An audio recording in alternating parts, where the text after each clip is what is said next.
सुप्रभात बच्चों, मैं आपकी हिंदी शिक्षिका रागिनी दीक्षित आज पुनः उपस्थित हूँ आपकी हिंदी कक्षा में। आज हम पढ़ेंगे हिंदी व्याकरण बुक। अभी तक हमने सुमेधा हिंदी से पाठ पढ़े हैं, तो हिंदी वर्तिका कक्षा 2 से हम सबसे पहले पढ़ेंगे पाठ 4 वाक्य विचार। तो आप पेज नंबर निकालेंगे 17 पेज नंबर 17 वाक्य विचार।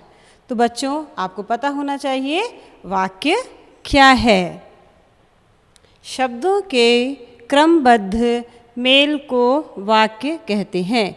क्रमबद्ध मेल मतलब अच्छे से, सिस्टम से, सुधार से लिखा जाने वाला वाक्य कहलाता है, जिससे अर्थ पूरी तरह स्पष्ट हो जाए।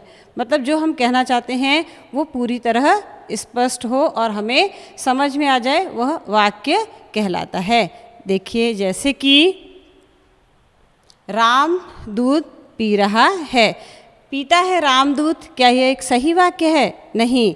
सही वाक्य क्या है? राम दूध पी रहा है। बच्चे खेल रहे हैं। तो इस प्रकार से लिखे जाने वाले सही तरीके से वाक्य कहलाएंगे। अब वाक्य के कितने भेद होते हैं? वाक्य के 2 भेद होते हैं। पहला है उद्देश्य और दूसरा है विधेय। तो मैं आपको पुनः समझाना चाहूँगी कि वाक्य के 2 भेद होते हैं, उद्देश्य और विधेय। तो देखिए, हम उद्देश्य और विधेय को कैसे समझेंगे?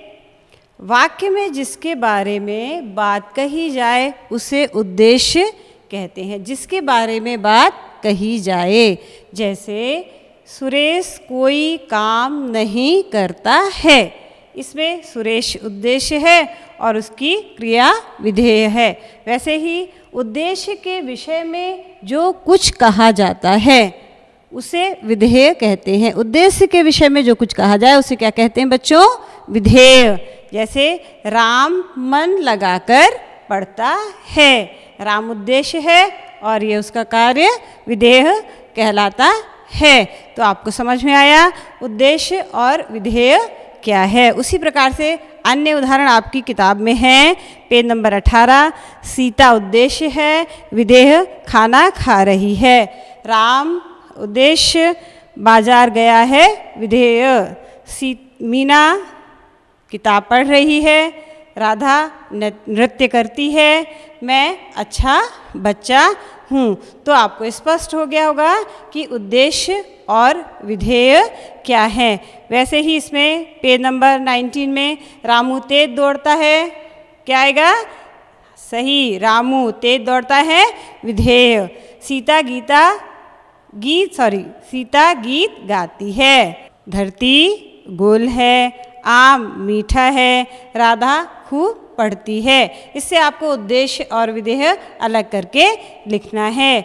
अच्छी है मेरी माँ बहुत, इसमें आपको क्या करना है? क्रम से वाक्य को लिखना है। क्या ये सही वाक्य है? नहीं, मेरी माँ बहुत अच्छी है। वैसे ही आप अन्य भी प्रश्न करेंगे, अभ्यास करेंगे खुद इनको पूरा करके। Thank you.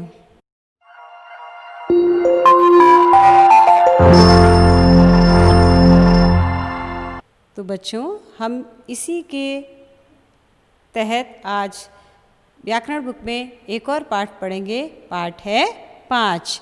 पाठ का नाम है संज्ञा। तो आपको पता है संज्ञा किसे कहते हैं? संज्ञा किसी व्यक्ति, वस्तु, स्थान या भाव के नाम को संज्ञा कहते हैं। जैसे मोहन, बांसुरी, कोलकाता, बूढ़ा आदि। अब संज्ञा के भेद कितने हैं बच्चों? संज्ञा के 3 भेद हैं। कौन कौन से? व्यक्तिवाचक संज्ञा, जातिवाचक संज्ञा और भाववाचक संज्ञा। तो आप अपनी पुस्तिका पर निकाल लीजिए पाठ संज्ञा। पाठ की संख्या है 5। अमन लड्डू खा रहा है, ताजमहल आगरा में है, यह मेज है, दादी बूढ़ी है।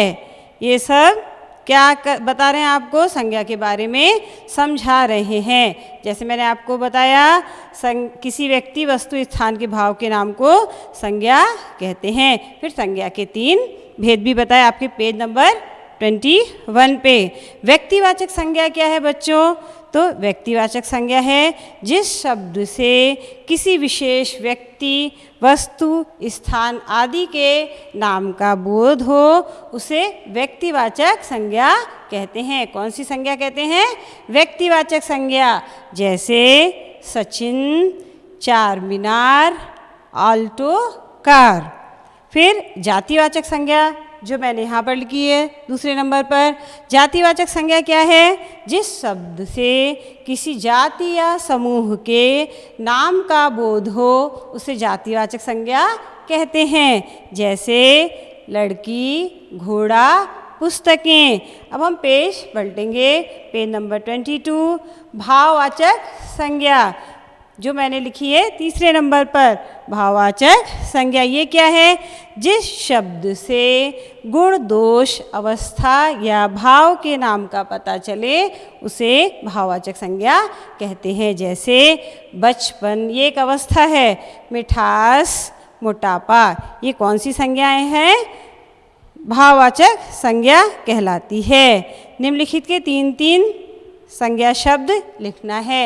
ये आप अपने अभ्यास के लिए अपनी रुचि के अनुसार आप इसको कर सकते हैं। फिर संज्ञा शब्द से खाली स्थान भरना है। जंगल का राजा कौन है? शेर। मैं कहाँ रहती हूँ?